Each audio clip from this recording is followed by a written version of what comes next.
Salut les fans des Browns. Les dernières nouvelles qui ont fait le tour du web font beaucoup parler d'elles et je suis là pour vous en parler. Mais d'abord, n'oubliez pas d'appuyer sur le bouton j'aime et de me dire dans les commentaires qui, selon vous, sera le premier quarterback. Je veux savoir ce que vous en pensez. Le carrousel des quarterbacks à Cleveland a pris une nouvelle tournure folle. Et les fans? Cela va susciter un véritable débat. Les Browns entament l'une de leurs saisons les plus imprévisibles de l'histoire récente. Et la plus grande question qui plane sur Berea est la suivante. Qui sera l'homme sous le centre lorsque la saison 2025 commencera? Ce n'est pas une compétition hors saison comme les autres. C'est une bataille à 4. Oui, 4. Et elle est suffisamment chargée en drame, en risque et en controverse pour que la fourrière reste fidèle à chaque photo du camp d'entraînement. Le vétéran Joe Flacco est de retour. Son bras légendaire est toujours aussi fort à 40 ans. Deshaun Watson, le sauveur supposé de la franchise, reste incertain après une nouvelle déchirure du tendon d'Achille. Viennent ensuite les recrues Dylan Gabriel et Shedeur Sanders, ainsi que la nouvelle pièce d'échange, Kenny Pickett. Et si cela ne ressemble pas à une salle de quart arrière pleine de quart arrière, c'est que vous n'avez pas fait attention. Mais avant de plonger dans cet embouteillage, revenons en arrière. L'ancien receveur de la NFL Cecil Schwartz a récemment mis le feu aux poudres en lançant un défi audacieux à Kevin Stefanski. Lors d'une interview, Schwartz n'a pas mâché ses mots. « Stefanski, tu es censé être le gourou », a-t-il déclaré, appelant l'entraîneur principal à mettre fin à l'indécision et à choisir un quart arrière débutant pour qu'il se développe pleinement. Le message? Assez de jonglage. Engagez-vous avec un et construisez l'attaque autour de lui. Prouvez-le. Schwartz a défié Stefanski, mettant carrément la pression sur l'homme qui a été embauché pour son expertise offensive. Pour les fans des Browns, ce message résonne comme une corde sensible. Stefanski a montré des éclairs de génie depuis qu'il a pris les rênes de Cleveland, mais le parcours a été semé d'embûches. Une porte tournante de quarterback, des résultats mitigés et l'expérience de Deshaun Watson qui n'a pas encore porté ses fruits. S'il y a bien un moment pour que Stefanski montre ses talents d'entraîneur, c'est bien celui-ci. Maintenant, analysons ce que les Browns ont fait pendant cette intersaison qui a fait de cette situation de quarterback l'une des plus chaotiques et fascinantes de toute la NFL. Joe Flacco est revenu avec un contrat d'1 an, tout juste sorti d'une série miraculeuse en 2023 où il a affiché un bilan de 4-1 dans la dernière ligne droite et a lancé les Browns en séries éliminatoires. Il a apporté calme, leadership et un bras de fer.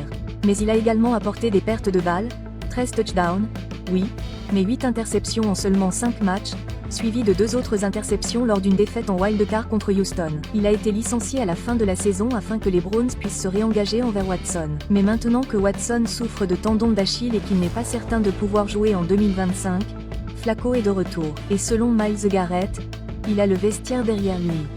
Le passeur professionnel de la ligue voudrait que Flacco soit titulaire. Cette approbation compte beaucoup. Puis arrive Kenny Pickett. Cleveland a échangé avec les Eagles pour le faire venir, misant sur le potentiel inexploité de l'ancien premier tour de 27 ans. Il est dans la dernière année de son contrat de recrue. Ce n'est pas un projet de stockage et de développement. C'est maintenant ou jamais. Et avec la pression d'une ville et d'une franchise qui recherche désespérément la stabilité du quarterback, la courbe d'apprentissage de Pickett a intérêt à être raide et rapide. Mais l'intrigue s'intensifie vraiment lorsque l'on ajoute les recrues. Lors de la draft d'avril, Cleveland a tenté sa chance avec Dylan Gabriel au 3e tour. Le produit de l'Oregon n'est pas tape à l'œil, mais ses statistiques universitaires étaient solides, et les recruteurs louent son sang-froid et sa précision. Puis est arrivé le choc. Shedeur Sanders, autrefois pressenti comme premier tour, est tombé au 5e tour. Cleveland a bondi, en choisissant le fils de la légende de la NFL Dion Sanders dans ce qui pourrait devenir l'un des plus gros vols ou échecs de toute la draft. Bien qu'il ait été choisi au 3e jour, Sanders a une dent contre lui et un pédigré que peu peuvent égaler.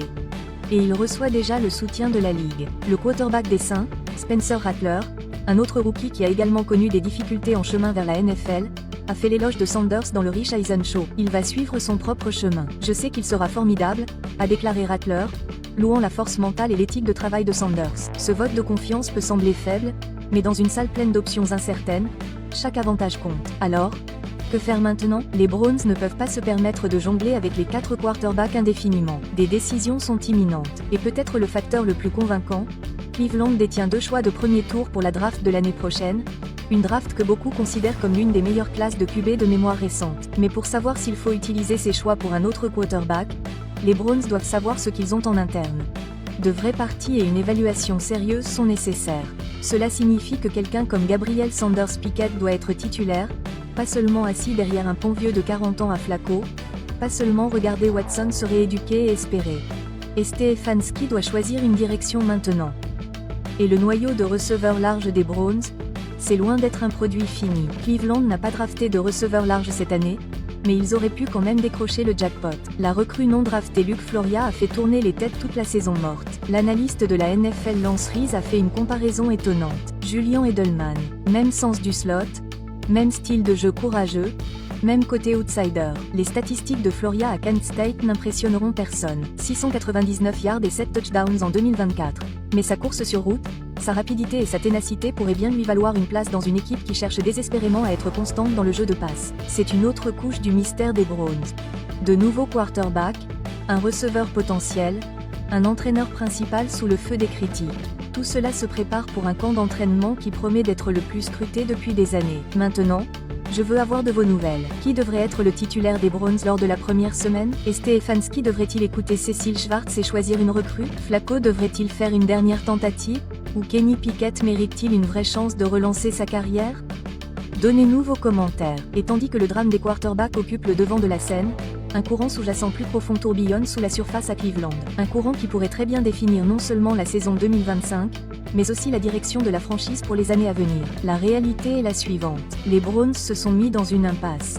Avec le statut de Deshaun Watson incertain au mieux et potentiellement absent pour toute la saison, Cleveland est confronté à une décision cruciale. Soit ils se tournent vers le développement, font confiance à leur recrutement et confient la tâche à un jeune quarterback, soit ils jouent la sécurité, s'en remettent au vieillissant Joe Flacco et prient pour que sa magie crépusculaire ne se soit pas estompée.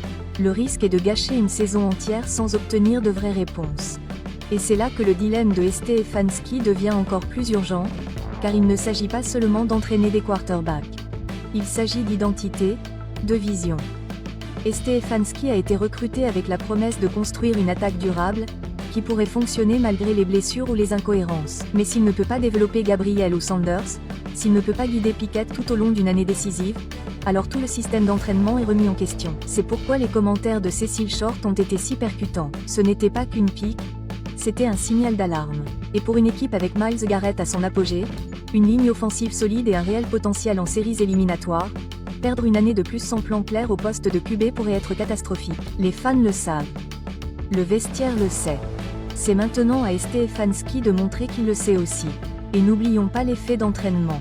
La salle des récepteurs est toujours aussi fine. Si Luke Floria est vraiment Edelman 2.0, il a besoin de répétition. Il a besoin d'une alchimie avec celui qui lance le ballon. Cela n'arrivera pas si les Browns continuent à changer de quarterback toutes les quelques semaines. La régularité engendre le succès. Mais à Cleveland, la régularité est insaisissable depuis des décennies. Cette saison est l'occasion de changer cela. De tracer une ligne dans le sable et de dire « c'est notre homme ». Que ce soit Sanders, Gabriel ou Pickett, les Browns ont besoin de clarté, et ils en ont besoin maintenant. Donc encore une fois, la nation des Browns, vous avez entendu la situation. Vous connaissez les enjeux. C'est votre équipe, vos quarterbacks, votre voix. Les Browns devraient-ils confier les clés à une recrue et miser sur l'avenir ou faire confiance à Flacco pour une dernière fois? Faites-le nous savoir dans les commentaires. Vous pourriez bien faire écho jusqu'à Berea. Et si ce n'est pas déjà fait, aimez cette vidéo et abonnez-vous pour recevoir toutes les dernières nouvelles du vestiaire des Browns.